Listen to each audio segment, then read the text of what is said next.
High dear, ಸೋರೆಕಾಯಿ ಬಳಸಿ ಒಂದು ರುಚಿಯಾಗಿರುವಂಥ ಗ್ರೇವಿ ರೆಸಿಪಿ ಮಾಡ್ತಾ ಇದ್ದೀನಿ. ಸೋರೆಕಾಯಿ ಸಿಪ್ಪೆ ತೆಗೆದು ಅದನ್ನು ಕಟ್ ಮಾಡಿ ಒಳಗಡೆ ಇರುವಂಥ ತಿರುಳನ್ನೆಲ್ಲ ತೆಗೆದು ಸಣ್ಣ ಸಣ್ಣದಾಗಿ ಹೋಳುಗಳನ್ನು ಕಟ್ ಮಾಡಿ ರೆಡಿ ಮಾಡ್ಕೊಳ್ಳೋಣ. ಸೋರೆಕಾಯಿ ಜೊತೆಗೆ ತೊಗರಿಬೇಳೆ ಸೇರಿಸಿ ಮಾಡ್ಕೋಬೋದು, ಕಡಲೆಬೇಳೆ ಸೇರಿಸಿ ಮಾಡ್ಕೋಬೋದು. ಬೇಳೆ ನಾನಿಲ್ಲಿ ಫಸ್ಟೇ ನೆನೆಸಿಟ್ಟಿದ್ದೀನಿ. ಇದು ತೊಗರಿಬೇಳೆ 10 ನಿಮಿಷಕ್ಕೆ ಮುಂಚೆನೇ ನೆನೆಸಿಟ್ಕೊಂಡಿದ್ದೆ. ಅದಾದ ನಂತರ ಇದ್ರ ಜೊತೆಗೆ ಸೋರೆಕಾಯಿ, ಒಂದು ಟೊಮೆಟೊ, ಒಂದು ಈರುಳ್ಳಿ, ಹಾಗೆ ಸ್ವಲ್ಪ ಕಾಬೂಲ್ ಕಡಲೆ, ಸ್ವಲ್ಪ ಅರಿಶಿನ, ಸ್ವಲ್ಪ ಉಪ್ಪು, ಸ್ವಲ್ಪ ಅಚ್ಚಕಾರದ ಪುಡಿ ಹಾಕಿದ್ದೀನಿ. ಕಾಬೂಲ್ ಕಡಲೆ ನೆನೆಸಿಟ್ಟಿರೋದನ್ನು ಹಾಕಿದ್ದೀನಿ. ನೀವು ಬೇಕಿದ್ರೆ ಹಾಕೋಬೋದು, ಇಲ್ಲಾಂದರೆ ಸ್ಕಿಪ್ ಮಾಡ್ಬೋದು.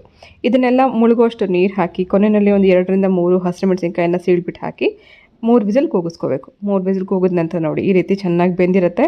ಬೇಳೆ, ಸೋರೆಕಾಯಿ, ಟೊಮೆಟೊ, ಈರುಳ್ಳಿ ಎಲ್ಲ ಚೆನ್ನಾಗಿ ಬೆಂದಿರುತ್ತೆ. ಇದಕ್ಕೆ ಒಗ್ಗರಣೆ ಮಾಡ್ಕೊಳ್ಳೋಣ. ಸಿಂಪಲಾಗಿ ಮಾಡ್ಕೊಳ್ಳೋವಂಥ ರೆಸಿಪಿ ಇದು.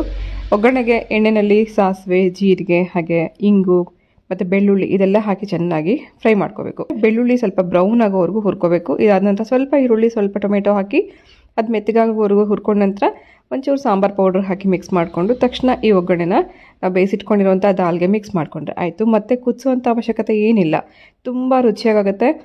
ನಾವೀಗಾಗಲೇ ಇದಕ್ಕೆ ಹಸಿರು ಮೆಣಸಿನ್ಕಾಯಿ, ಉಪ್ಪೆಲ್ಲ ಹಾಕಿ ಕುದಿಸಿರ್ತೀವಿ. ಒಗ್ಗರಣೆ ಹಾಕಿ ಮಿಕ್ಸ್ ಮಾಡಿಕೊಂಡು ತಕ್ಷಣ ನೀವು ಇದಕ್ಕೆ ಚಪಾತಿಗೋ ಅನ್ನಕ್ಕೋ ಸರ್ವ್ ಮಾಡ್ಬೋದು. ತುಂಬ ಚೆನ್ನಾಗಾಗುತ್ತೆ. ಖಂಡಿತ ನೀವು ಇದನ್ನು ಟ್ರೈ ಮಾಡಿ ನೋಡಿ.